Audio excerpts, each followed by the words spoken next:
মাছের সঙ্গে কি কি দিয়েছে একটু বলো জব করে আমাদের।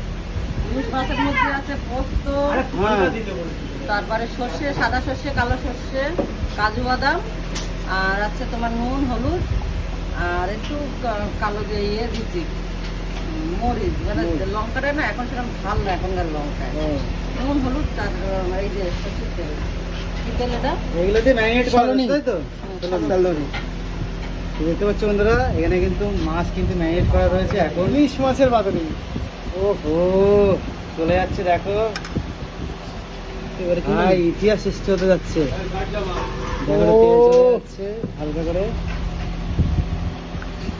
ওহো ভাই, এখন থেকে মনে হচ্ছে কুক হয়ে গেছে। হ্যাঁ দেখো জাস্ট, ওহো লাভলি। জিও কাকা জিও। জানি না, আমি ফার্স্ট টাইম, আমার মেয়েই বানায়, আমি ফার্স্ট টাইম বানাতে যাচ্ছি।